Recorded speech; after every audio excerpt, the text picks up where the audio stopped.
नमस्कार, मैं हूँ वंदना, सहायक आचार्य Hindi, government girls college Rajgarh Churu द्वारा चलाई जा रही ऑनलाइन क्लासेस में सभी का एक बार फिर से स्वागत है। विद्यार्थियों, हमारी class BA part second year के सेकंड पेपर से संबंधित है। हम पढ़ रहे थे 10 एकांकी। इसमें हम आज पढ़ने जा रहे हैं भुवनेश्वर प्रसाद एकांकीकार हैं, उनके बारे में पढ़ेंगे। उसके बाद हम उनकी प्रसिद्ध एकांकी तांबे के कीड़े पढ़ेंगे। तांबे के कीड़े का परिचयात्मक विवरण के साथ ही हम एकांकी शुरू करेंगे। तो पहले हम देखते हैं भुवनेश्वर प्रसाद का परिचय। यदि हिंदी एकांकी के जन्मदाता प्रसाद जी को माना जाए तो भुवनेश्वर प्रसाद को नए एकांकियों का अग्रदूत स्वीकार करना होगा। भुवनेश्वर प्रसाद का जन्म सन 1910 में उत्तर प्रदेश के अंतर्गत शाहजहाँपुर में हुआ था। प्रारंभिक शिक्षा जन्मस्थान पर ही मिली। बेरोजगारी में न तो पढ़ने की सुविधा मिली और न जमकर साहित्य सर्जन का अवसर मिला, पर अनेक कठिनाइयां झेलते हुए भी उन्होंने लेखन कार्य जारी रखा। दिसंबर सन 1933 के हंस में उनका प्रथम एकांकी श्यामा प्रकाशित हुआ। तदुपरांत वह प्रति वर्ष नए नए नाटक लिखते रहे। सन 1936 में उनका एकांकी संग्रह कारवां नाम से प्रकाशित हुआ। तो उनका 1936 में जो एकांकी संग्रह कारवां आया वह बहुत ही प्रसिद्ध एकांकी संग्रह था। इसमें नई नाट्य कला देखकर दर्शकों में धूम मच गई। भुवनेश्वर प्रसाद इन एकांकियों में कथा वस्तु से, फ्रॉयड के मनोविज्ञान से, लकीरी उतार चढ़ाव से, जीवन के किसी विशेष पहलू से गंभीरतापूर्वक उलझते दिखाई पड़ते हैं। विश्व महासमर के उपरांत सारा संसार एक नए दौर से गुजरा। सारा ज्ञान और विज्ञान मानव संहार में जुट गया। इतना बड़ा जनसंहार देखकर बौद्धिक वर्ग कांप उठा। यथार्थ की परिभाषा ही बदल गई। भुवनेश्वर प्रसाद ने तांबे के कीड़े नामक नाटक में नया प्रयोग किया। उसमें प्राचीन सारी मान्यताएं बदल गई। इसमें न कथानक है, न नायक है, न व्यवस्था है, न निश्चित मूल्य है, न आत्मसम्मान है। आज इंसान चांद की ओर जा रहा है और इंसानियत रसातल की ओर।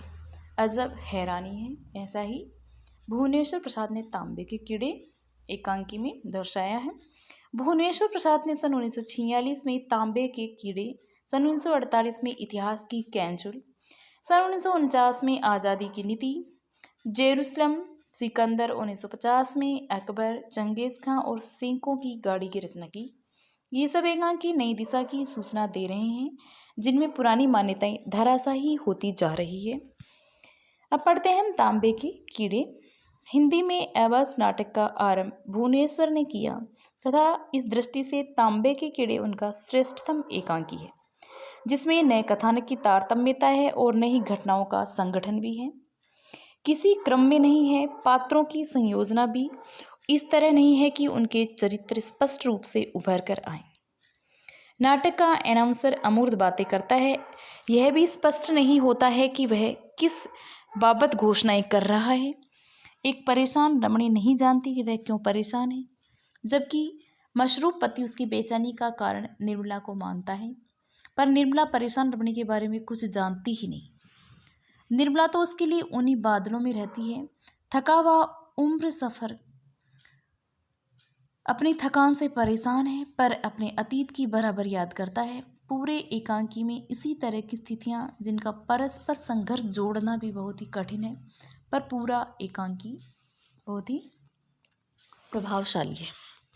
तो चलिए हम देखते हैं तांबे के कीड़े एकांकी। पात्र परिचय।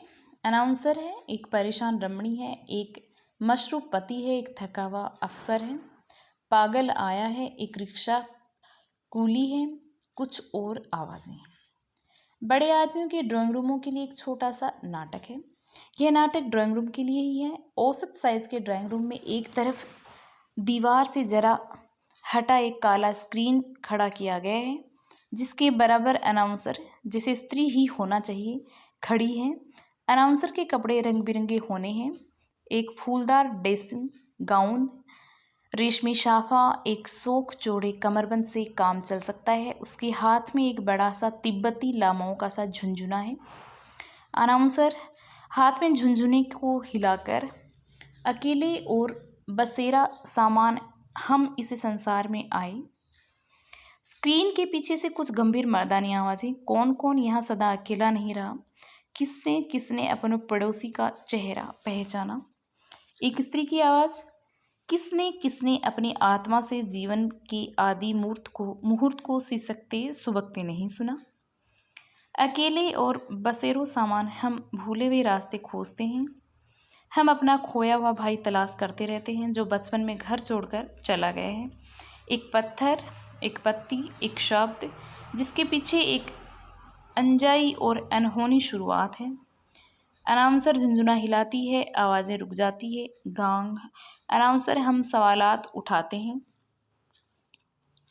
स्क्रीन के पीछे की आवाज़ें हम खुदा, नियम और मनुष्य को कायल कर देते हैं और हमारे अंदर के अंधकार से शक्ति फूट पड़ती है। अनाउंसर झुंझुना बजाकर हम अपनी आत्मा से रचते हैं और शरीर से नाश कर देते हैं कि फिर अपने सत्य से उसे उठाएं, सजाएं।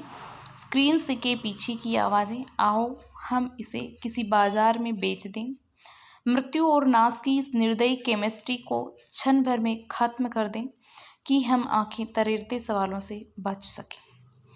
हम वह भूली हुई भाषा याद करते रहते हैं। एक पत्थर, एक पत्ती, एक शब्द। झुंझुना हिलाकर हम सवालात पैदा करते हैं। झुंझुना हिलाकर जो समय और ऋतुओं का दर्पण चमकते हुए हीरों की तरह काट देते हैं। सवालात जो वीरान सड़कों पर छिपे हुए जालों की तरह बिछे रहते हैं। झुंझुना हम मृत्यु की को निरुत्तर कर देते हैं। जोर से झुंझुना बजाती है। मृत्यु हमारे सिरहाने लोरियां गाती है। हम अपनी जाने खतरे में डाल सकते हैं। पेंसने नहीं गांग। अब बत्तियां बुझाई जा रही है। 1 मिनट में पूरा अंधेरा हो जाता है। सिर्फ अनाउंसर एक फीकी फुट लाइट में काली स्क्रीन के सामने दमकती रहती है। अनाउंसर कहता है गंभीर स्वर में, जीवन का संगमरमर, जीवन का हसीन संगमरमर, जीवन का घायल संगमरमर, खून बहाता संगमरमर। झुंझुना स्क्रीन के पीछे। एक आवाज़, यह क्या हर वक्त पानी बरसता है? यह कैसी डरावनी घटा उमड़ रही है? दूसरी आवाज़ गूंजती है, भीग जाएंगे, मर जाएंगे, हम इस तरह अपनी जानें खतरे में नहीं डालेंगे। तीसरी आवाज़ कहती है, तुम बिस्तर में ही रहो, तुम्हें जुकाम है, तुम्हें निमोनिया भी हो सकता है। स्त्री की आवाज़, नहीं, निमोनिया तो बहुत साधारण है। क्यों, क्या मुझे पेंडेज डिजीज नहीं हो सकती? आया की आवाज़, बाबा पुकारती है, जान बाबा, मसालती बाबा, तुम घर से कितनी दूर निकल जाते हो? कब से तुम्हारा सूटर लिए तुम्हें ढूंढ रही हूँ। स्त्री की आवाज़, हम तो यहाँ खड़े खड़े अकड़ गए, कितने ज़ोर से पानी आया है, मेरे सारे बीज सड़ जाएंगे। एक और आवाज़, हमारी सबसे बड़ी इजाद कांच के बीज, इनको बार बार नहीं बोना पड़ता, एक बार बो, 1000 बार काटो, यह सड़ते नहीं, उगने से इनकार नहीं करते। अनाउंसर झुंझुना बजाती है। अनाउंसर, शीशे के बीज कांच के बीजों से ज़्यादा पायदार होते हैं। रिक्शे की घंटी की आवाज़ आती है। रिक्शे वाला, बादलों ने सूरज की हत्या कर दी, सूरज मर गया है, मैं दूसरे का बोझ ढोता हूँ, मेरे रिक्शे में आईने लगे हैं, मैं इन सब आईनों में अपना मुँह देखता हूँ। सूरज नहीं रहा, अब धरती पर आईनों का शासन होगा। आईने अब उगने और न उगने वाले बीज अलग अलग कर देंगे। सा रिक्शे वाला कहता है। थका अफसर कहता है, मैं एक थका हुआ अफसर हूँ, ऊँघा हुआ सा, मैं बहुत थक गया हूँ। अंधे कुएं में एक जैसे एक एक करके चीज़ें जमा हो जाती हैं। कुएं की डोर, मरी हुई सूखी बिल्ली, बेबी का जांघिया, टूटा कनस्तर, वैसे ही थकान मेरे अंदर जमा हो गई, एक अवसाद, अनेक थकान। रिक्शे वाला तेजी से, आहे अफसर, आगे देखकर चलो, टकरा जाता है, आहे तुमने मेरा एक आईना तोड़ दिया। अनाउंसर हंसती है और झुंझुना बजाती है। स्त्री की आवाज़, साधारण और अलसाई, मैं ऊब गई हूँ, मेरा मन उचट गया, मैं सारा संसार मथूंगी, अपने अंदर बाहर सब मथूंगी, लेकिन चुपके से, जैसे किसी को मालूम न हो। कुछ रुक कर, जैसे किसी ने कुछ कहा, नहीं मेरी हंसी में न सूरज न चांद। मुझे ये सब सोचने का वक्त नहीं, मुझे बहुत कुछ करना है धीरे से, मुझे तुम्हें भी मथना है। कुछ अस्पष्ट आवाज़ें। अनाउंसर भी अपना झुंझुना हिला रही है पर उससे कोई आवाज़ नहीं निकलती। नहीं, संवारने का काम भी मेरा ही है धीरे से। मेरा सिर्फ काम है मथना। सृजन जिस बेरहम कानून से होता है यह तुम जानो। आहे इस बालक के चेहरे पर तो झुर्रियाँ हैं, उसकी हंसी में भी तो मधुमक्खियाँ हैं। उसी स्त्री की आवाज़।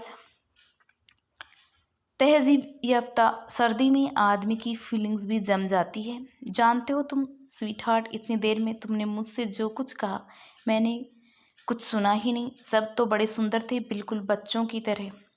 एक मशरूब पति। इसलिए तो मैं शराब पीता हूँ। मैं सोचता हूँ अभी जाकर पीऊँगा, पीता जाऊँगा जब तक कि मैं फिर से एक बच्चा न हो जाऊँ। फिर तब शायद मैं जो कहूँगा वह तुम्हें समझना ही पड़ेगा। स्त्री की आवाज़। देखो तुम अपनी आत्मा मतते क्यों नहीं, तुम अपना शरीर क्यों नहीं मतते? डर कर नहीं, मैं ये सब कर नहीं करूँगा। तुम ऐसे गहरे गेराया शब्द क्यों बोलती हो? मथना। मैं नहीं जानता कैसे, लेकिन ये जानता हूँ कि यह बात खूबसूरती से कही जा सकती है। नहीं, मैं एक बार की शरीर को दिमाग के बंधनों से अलग कर दूंगा। मैं लड़ूंगा, मैं शहीद हो जाऊंगा। मैं अजनबियों की भाषा बोलूंगा जैसे वह डूब रहा हो। मैं सूरज का गला घोंट दूंगा। मैं। अनाउंसर हंसती है और झुंझुना बजाती है। एक परेशान स्त्री का स्वर है। ओफ, तुम्हारा इंतज़ार करते हो तो हम बूढ़े हो चले थे। यही तुम्हारा 7 बजे का वायदा है। यह क्या, तुम्हारा चेहरा क्यों उतरा है? तुम क्यों बीमार हो? डर गए हो कहीं? क्या बात है, तुमने कहीं कुछ देखा? इस प्रकार से बहुत बहुत धन्यवाद। आज के लिए इतना ही, बाकी कल